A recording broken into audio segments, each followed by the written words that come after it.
बच्चों, आपने कहीं पर देखा होगा कि की वर्तनी इस तरह से लिखी हुई होती है और कहीं कहीं पर इस तरह से लिखी हुई होती है। अब भला पता कैसे चले कि कहाँ पर छोटी वाली की को लिखना है और कहाँ पर बड़ी वाली की को लिखना है। चलिए हम लोग सीखते हैं। सबसे पहले तो हम लोग देख लेते हैं कि बोलने में क्या अंतर है दोनों की में। इस वाले की में क में छोटी ई की मात्रा है। इसे हम लोग थोड़े झटके में कहा करते हैं कि, जल्दी से कि, ठीक है। और इस वाली की में बड़ी ई की मात्रा है, तो इसे हम लोग थोड़ी देर तक बोला करते हैं की, ठीक है। एक बार फिर से अभ्यास करो की की। अब चलिए सीखते हैं कि कहां पर की का प्रयोग होता है और कहां पर की का प्रयोग होता है। यानी कि छोटी ई की मात्रा वाला की कहां कहां पर आएगा और बड़ी ई की मात्रा वाला की कहां कहां पर आएगा। सबसे पहले छोटी ई की मात्रा वाला। बेटा, हम जहां पर भी दो वाक्यों को जोड़ते हैं वहां पर क में छोटी ई की मात्रा लगाई जाती है। चिंता मत करो, आगे कुछ उदाहरण देकर के समझाऊंगी, ठीक है। और कुछ शब्द होते हैं, उदाहरण के लिए क्योंकि, जबकि, ताकि, हालांकि, चूंकि, बल्कि। देखो, इन शब्दों में क में हमेशा छोटी ई की मात्रा लगाई जाएगी। बच्चों, अब इन वाक्यों पर जरा गौर फरमाइए। पहला वाक्य क्या है? उसने मुझसे कहा कि आज वह नहीं आएगा। ये क्या दो वाक्य नहीं है यहां पर जिनको जोड़ करके एक बनाया गया है? कैसे? देखो, उसने मुझसे कहा, ये एक वाक्य है। क्या कहा? आज वह नहीं आएगा, यह दूसरा वाक्य है। इन दोनों को जोड़ दिया गया है। उसने मुझसे कहा कि आज वह नहीं आएगा, की का इस्तेमाल करके दो वाक्यों को जोड़ा गया है। तो जहां पर भी दो वाक्यों को जोड़ते हैं वहां पर की में, क में छोटी की मात्रा। उसी तरह से और भी कई वाक्य हैं, आइए उनको भी हम जरा देखते हैं। दूसरे वाक्य में लिखा है, वहां लिखा है कि फूल तोड़ना मना है। गौर से देखिएगा तो ये भी दो अलग अलग वाक्य है। पहला वाक्य है वहां लिखा है, क्या लिखा है? फूल तोड़ना मना है। इन दो वाक्यों को जोड़ दिया गया है की मदद से। मेरी भगवान से प्रार्थना है कि तुम हमेशा खुश रहो। यहां पर भी दो वाक्य हैं। तुम हमेशा खुश रहो, यह एक वाक्य। मेरी भगवान से प्रार्थना है, ये एक वाक्य। दोनों को हमने जोड़ दिया की लगा करके। मैंने सोचा कि तुम आज घर पर ही होगे। फिर दो वाक्य है। मैंने सोचा, ये एक वाक्य। क्या सोचा भाई? कि तुम आज घर पर ही होगे। दोनों वाक्यों को मैंने जोड़ दिया है की मदद से। मैं जानती हूं कि तुम सच बोल रहे हो। यहां पर भी दो वाक्य है। तुम सच बोल रहे हो, ये एक वाक्य। मैं जानती हूं, ये दूसरा वाक्य। दोनों को मैंने जोड़ दिया की सहायता से। लोग मानते हैं कि गलती तुम्हारी थी। दो वाक्य हैं, गलती तुम्हारी थी, लोग मानते हैं। शिक्षिका ने पूछा कि हमने गृह कार्य अभी तक क्यों नहीं किया। तो यहां पर भी दो वाक्य हैं। शिक्षिका ने पूछा, क्या पूछा? हमने गृह कार्य अभी तक क्यों नहीं किया। और इन दोनों को जोड़ दिया गया है की सहायता से। तो जहां पर भी दो वाक्यों को जोड़ते हैं की सहायता से, वहां पर क में छोटी ई की मात्रा लगाते हैं। और इसे तो आप बिल्कुल अच्छे से समझ ही चुके हैं। जहां पर भी क्योंकि, जबकि, ताकि, हालांकि, चूंकि, बल्कि ये शब्द आएंगे, इन शब्दों में क में छोटी ई की मात्रा ही होगी। और अब हम बड़ी ई की मात्रा वाले की का प्रयोग सीखेंगे। तो सबसे पहले तो बेटा मैं आप लोगों को बता दूं कि यहां पर जो शब्द लिखे हुए आपको दिखाई पड़ रहे हैं, इनमें देखो तो अंतिम में जो की है उसमें बड़ी ई की मात्रा है। इसकी, उसकी, किसकी। अब यहां पर देखो किसकी में दोनों की है, तो पहला वाला जो की है उसमें छोटी ई की मात्रा, लेकिन अंतिम में जो की है उसमें बड़ी ई की मात्रा।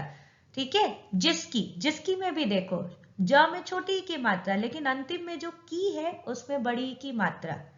इसकी में भी देखो तुम, इसकी में शुरू में छोटी ई है, बड़ी ई नहीं है, छोटी ई, और क में बड़ी ई।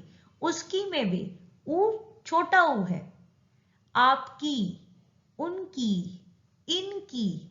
ठीक है। इन शब्दों में अंतिम में जो की आ रहा है उनमें बड़ी ई की मात्रा है। दूसरा, जहां पर भी हम लोग संबंध बताते हैं, समझाऊंगी आगे, वहां पर हम लोग क विथ बड़ी लगाते हैं। संबंध बताना मतलब क्या हुआ, जैसे कि अगर हम कहते हैं यह तानसू की कलम है, तो हम बता रहे हैं ना कि ये कलम किसकी है, किससे संबंधित है, किससे रिलेटेड है भाई। अच्छा, ये तो तानसू की कलम है, तो तानसू से उस कलम का संबंध हो गया, तो तानसू की कलम है। ठीक है, बड़ी ई की मात्रा।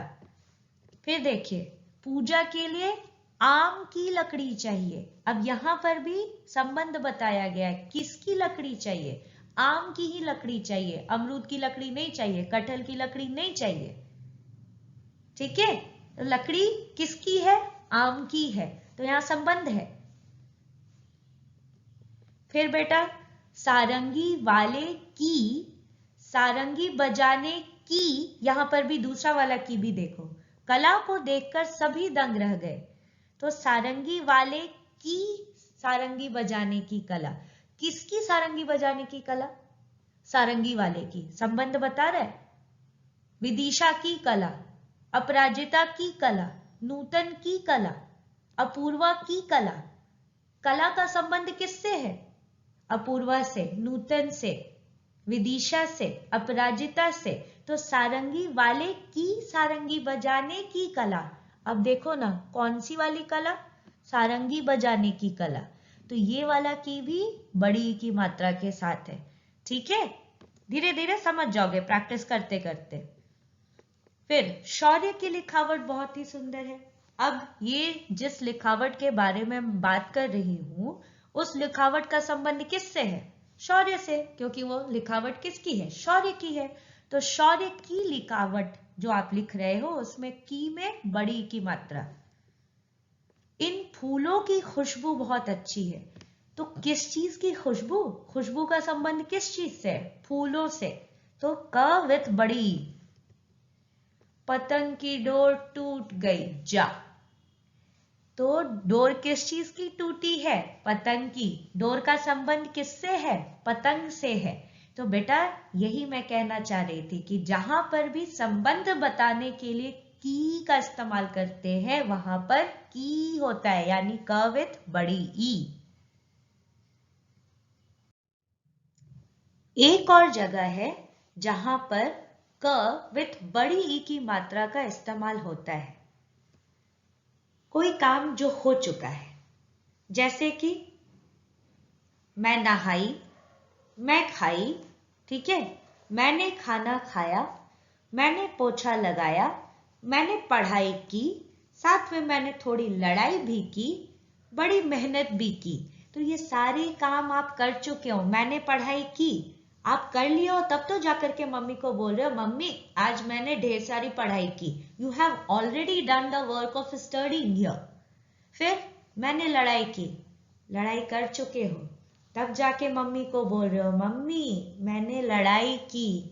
You have already fought with someone, this work has already been done, अब मार खाने की बारी है। तो लड़ाई करने का काम हो चुका है। ठीक है, मैंने खाना खाया, मैं खा चुकी हूं तब बोल रही हूं मैंने खाना खाया, the work of eating food has already been done. Okay, अब फिर एक और बात समझना है, लड़के हो या लड़की, बोलोगे मैंने खाना खाया। लड़की हो तो ये नहीं बोलोगी मैंने खाना खाई। लड़के हो या लड़की, मैंने खाना खाया। ठीक, फिर पढ़ाई जो है वो स्त्रीलिंग है, तो लड़के हो या लड़की, मैंने पढ़ाई की। लड़के भी यही बोलेंगे मैंने पढ़ाई की। लड़ाई भी है स्त्रीलिंग है, तो मैंने लड़ाई की। प्रार्थना स्त्रीलिंग है, तो मैंने प्रार्थना की। मेहनत जो है वो स्त्रीलिंग है, तो मैंने मेहनत की। ठीक है, इस चीज का ध्यान रखोगे। ओके, तो ऐसे काम जो हो चुके हैं किसी स्त्रीलिंग वाले के लिए, वहां पर हम लोग क विथ बड़ी ई का इस्तेमाल करते हैं। जैसे मैंने पढ़ाई की, काम हो चुका है, पढ़ाई स्त्रीलिंग है तो क विथ बड़ी ई। मैंने लड़ाई की, काम हो चुका है लड़ाई करने का, अब लड़ाई स्त्रीलिंग है इसलिए यहां पर क के साथ बड़ी ई। उसने बहुत मेहनत की थी, मेहनत करने का काम अब खत्म हो चुका है। मेहनत स्त्रीलिंग है इसलिए क के साथ बड़ी ई। उसने प्रार्थना की सभी का अच्छा हो। अच्छा, इस वाक्य को जरा देखिए तो यहाँ पे दोनों की एक साथ आए हुए हैं। उसने प्रार्थना की, the work of praying has already been done, you have already prayed. प्रार्थना की जा चुकी है, ये काम हो चुका है। ठीक है, और प्रार्थना स्त्रीलिंग है इसलिए क के साथ बड़ी ई की मात्रा आएगी। अच्छा सुनो तो, उसने प्रार्थना की, ये एक वाक्य है। क्या प्रार्थना की? सभी का अच्छा हो, ये दूसरा वाक्य है। इन दोनों वाक्यों को जोड़ भी तो रहे हो, तो जोड़ेंगे किस वाले की से? क विथ छोटी ई। ठीक है, नहीं समझे? चलो ऐसा ही एक और उदाहरण लेते हैं, आप ही की पाठ्य पुस्तिका से निकाले हैं। भोला ने अनेक तरह से जानने की कोशिश की। अब यहीं तक देखो, आगे छोड़ दो। भोला ने अनेक तरह से जानने की कोशिश, किस चीज की कोशिश है? जानने की कोशिश है। ठीक है, तो क में बड़ी किसी तरह का संबंध तो है।